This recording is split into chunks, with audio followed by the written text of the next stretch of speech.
Hi cats and kittens, it's Amy from Savor, Salvage, Scent. I hope this finds you really well. For those of you new to the channel, thanks so much for being here. This mostly focuses on all things fragrance related with an occasional other creative or DIY project. And for those of you returning, thank you so much for keeping the conversation going and for your support in general. So today I wanted to talk to you a little bit about the House of Caron.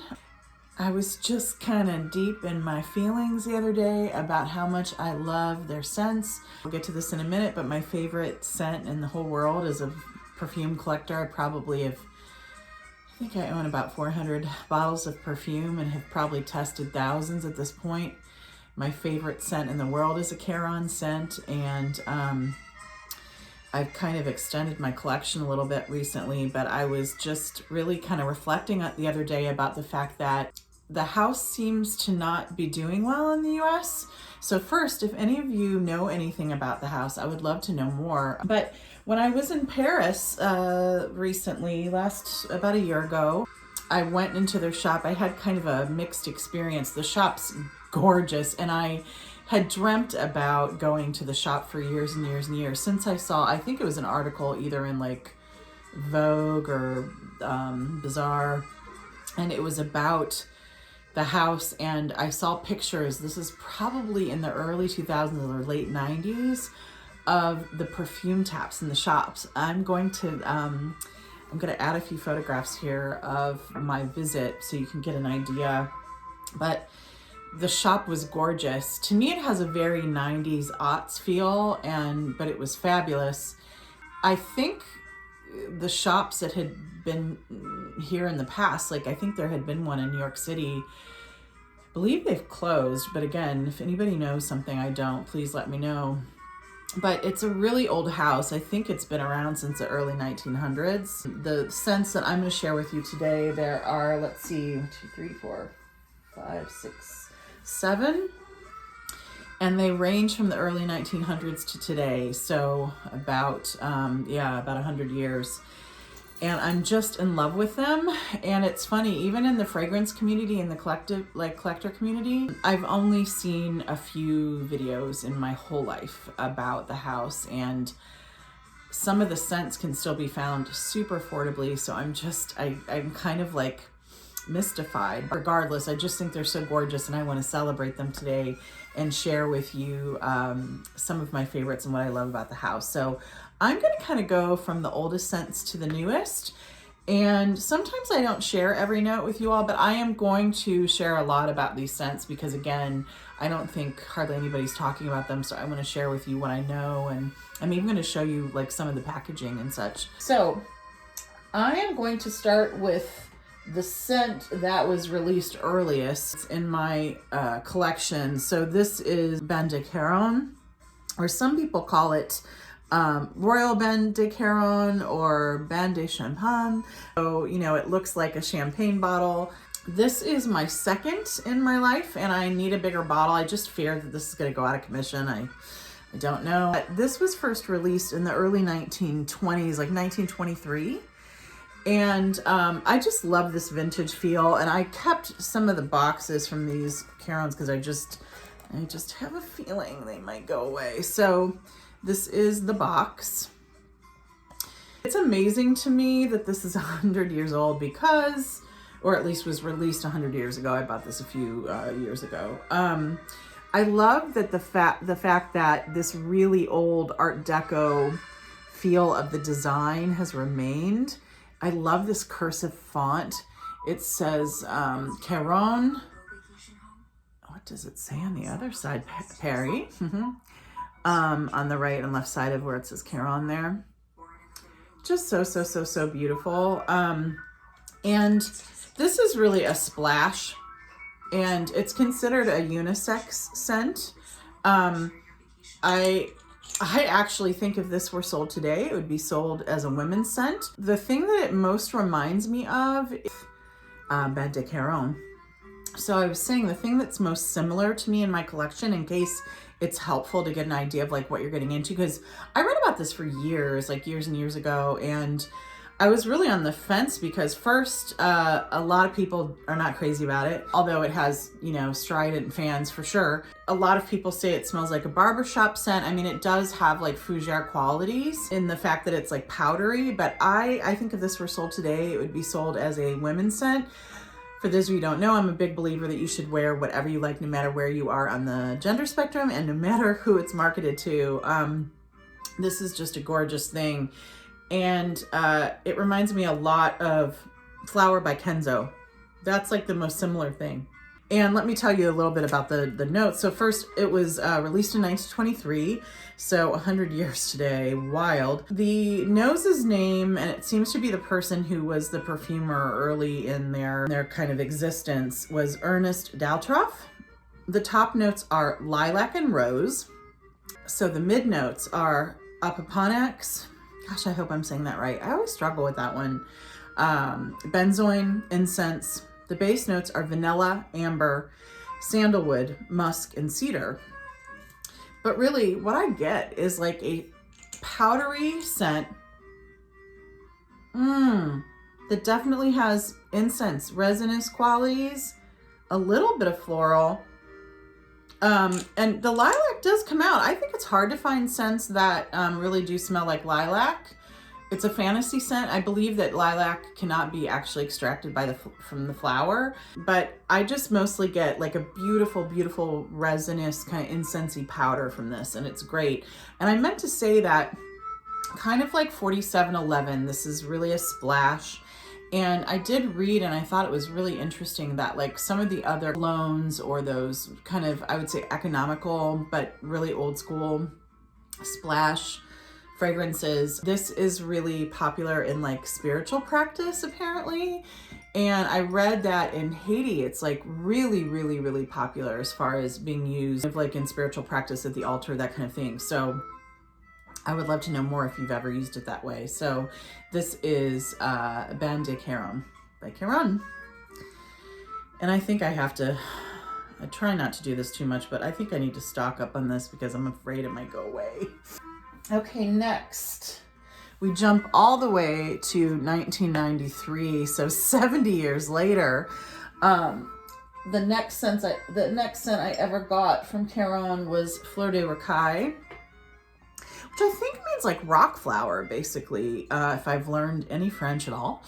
And this, I believe this has had 2 or 3 iterations. So this is the iteration that was released in 1993. I think there's a much older version, and I think their notes are very different. So, you know, sometimes perfume houses will release something and it will be slightly different, or you know, the formula has changed a tiny bit. This is one that I believe is like really departs from the original, but it's a gorgeous, gorgeous thing, and I love it. This did not say who the perfumer is. The top notes are gardenia, aldehydes, violet. The mid notes are mimosa, jasmine, lilac, ylang-ylang rose, carnation, iris. And the base notes are sandalwood, musk, amber, and cedar. I think it says benzoin. But so what does this really smell like to me? So this is definitely a floral. It's a powdery floral. Did I say this has carnation? I can smell the carnation, which is a real plus for me. I think it's an out of style note for a lot of people. I really love it. This is a honeyed.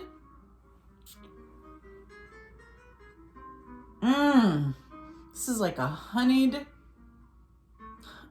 powdery floral. It's gorgeous, and the last I looked, you could still find this really affordably gorgeous. And I don't know if you can see, it's a really pretty bottle. It's kind of almost like embossed. I don't know if that's what it's called, glass. Really pretty, beautiful, beautiful scent. Next, Aimez Moi, so Love Me.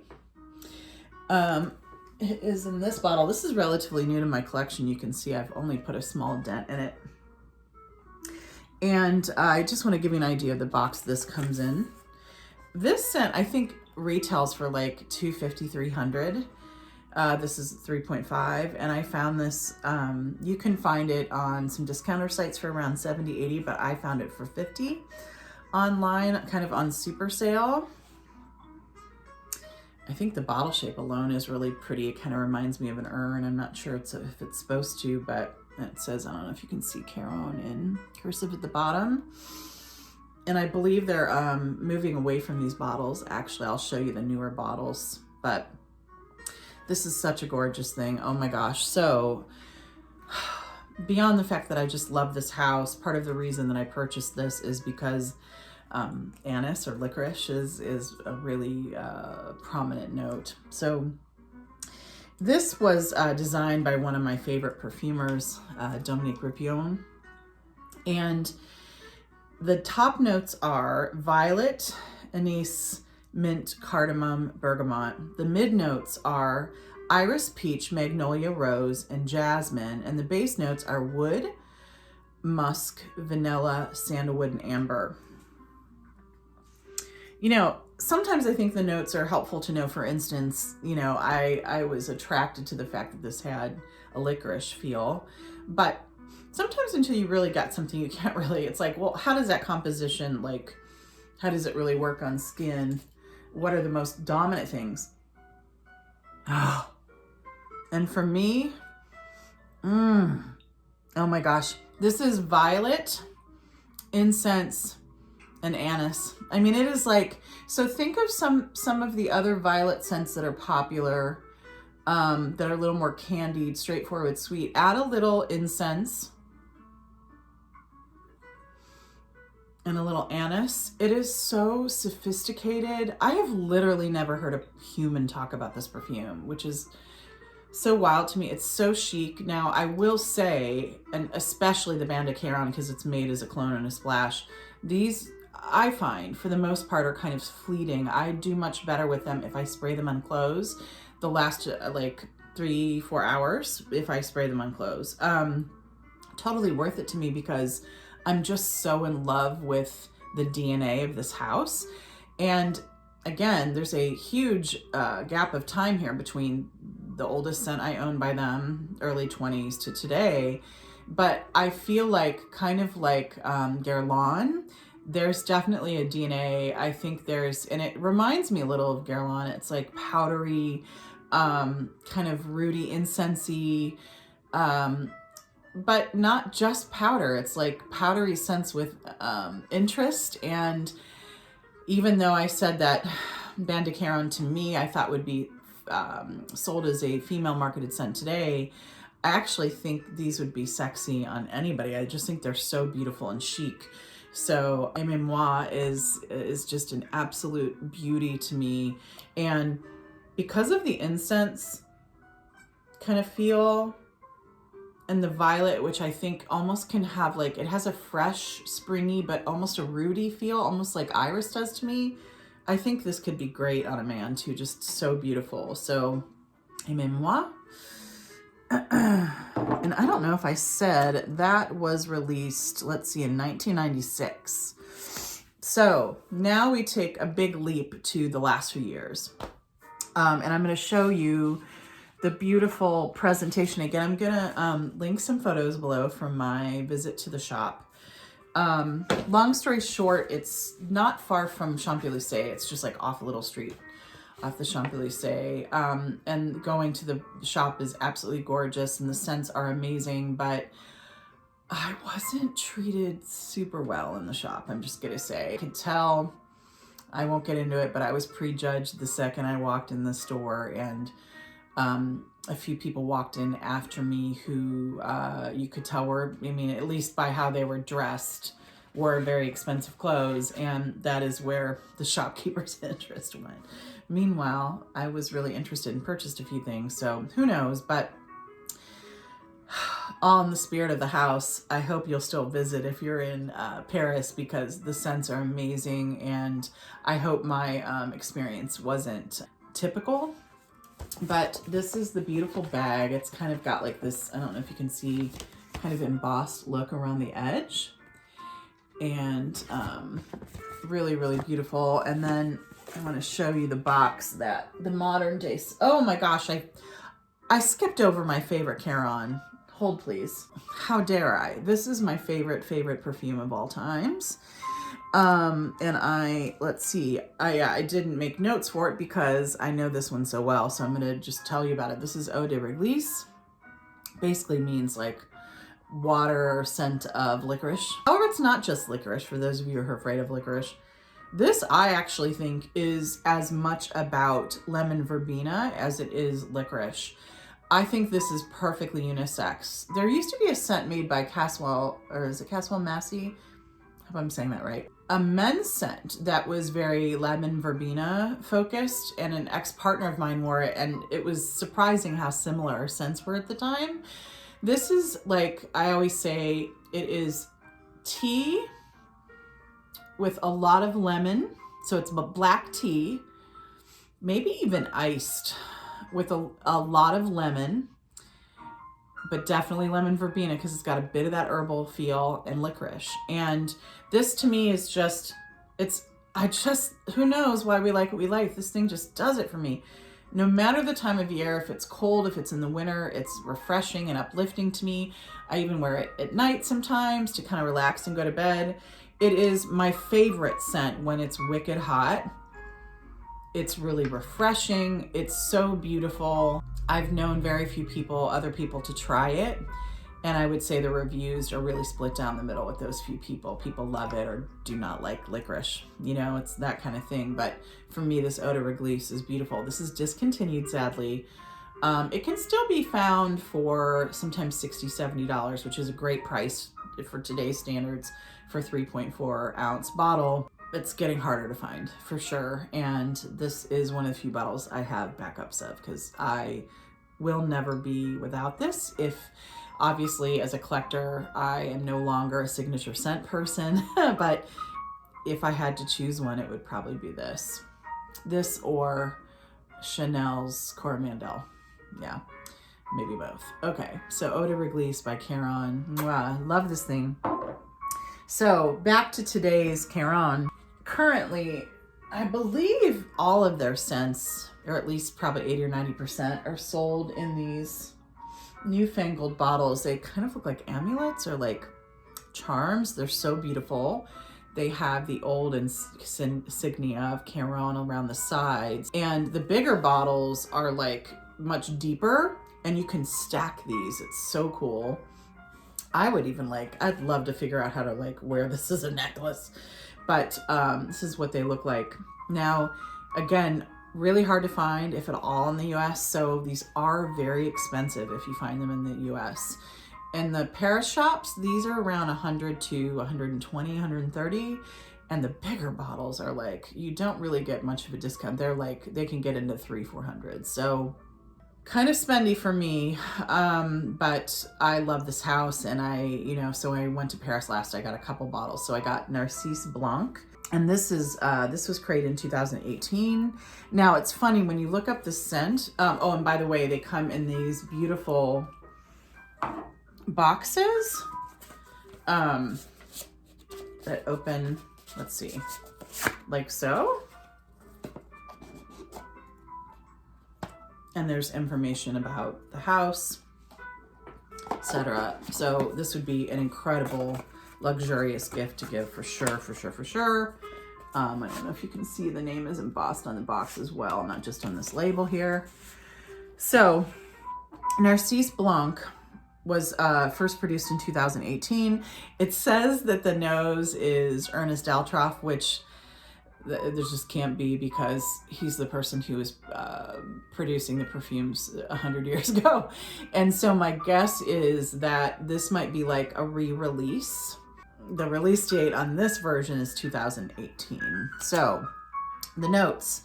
Top notes are orange blossom and neroli. Mid notes are petitgrain and, is it lilac? And then the base notes are iris and sandalwood.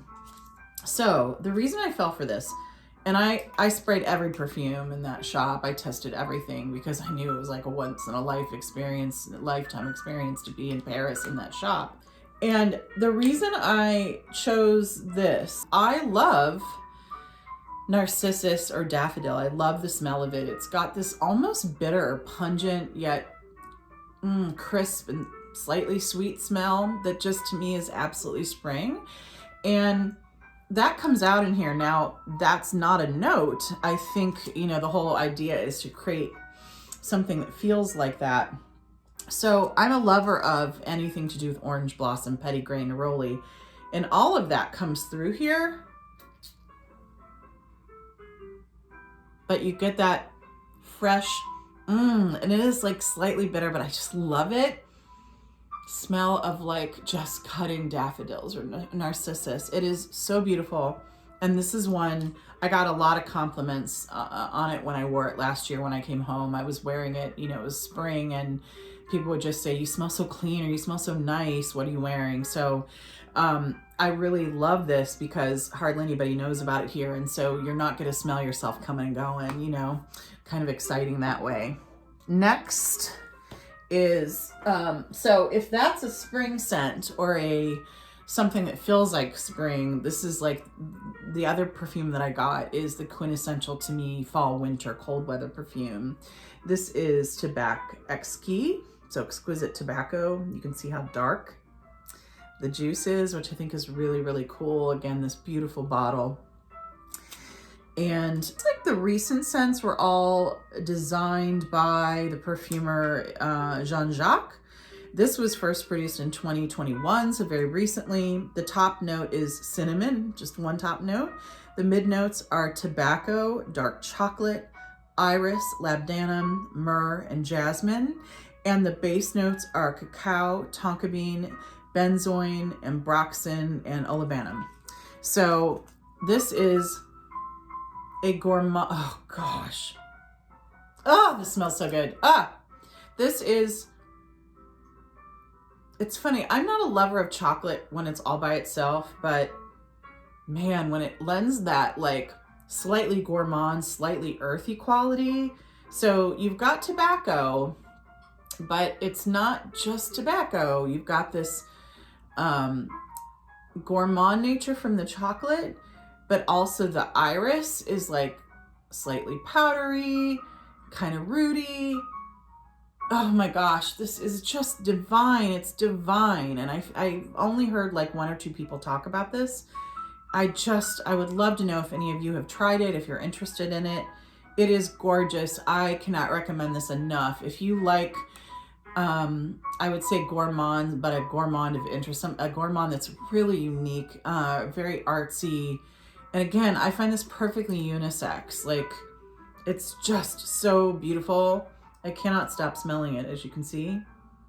It's addictive, beautiful. So, Tabac Exquis. Now, the last that I'm going to talk to you about, I just have a sample of, but I might have to buy it eventually because it's so special.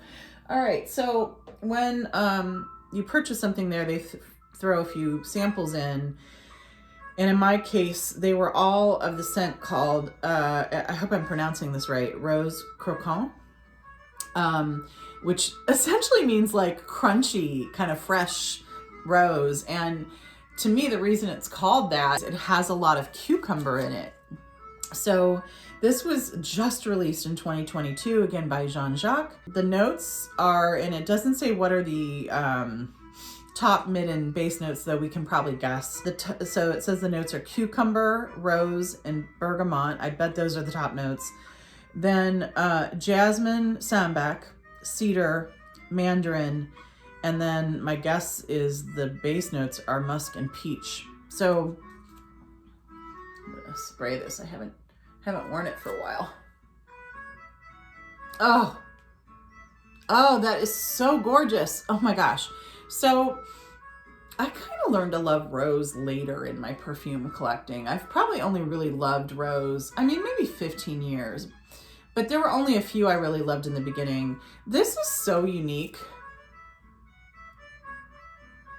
That cucumber really comes out, but in a way, so what it reminds me of is if you've had a really interesting artsy cocktail with cucumber and a floral nature. So this smells, it almost reminds me of peony. It's funny because I typically don't like peony in perfume, but it's this absolute like summer cocktail with rose and cucumber, but yet it's got this, I don't know, artsy nature to it. It is so cool.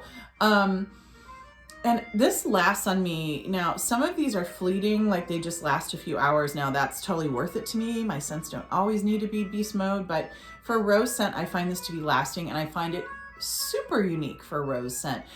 Again, it just reminds me of like combining a cocktail, a really light, maybe even gin kind of based cocktail with cucumber and rose. It's so beautiful. So I would love to eventually get this into my collection. So those are the 7 Carons that I wear and love. I would love to hear from you if you know anything about the house. Do you wear any Caron? Do you enjoy them? Are they interesting to you? Etc., etc. I would love to know more. So thanks so much for being here. I hope you're having a great day. Talk soon. Bye-bye.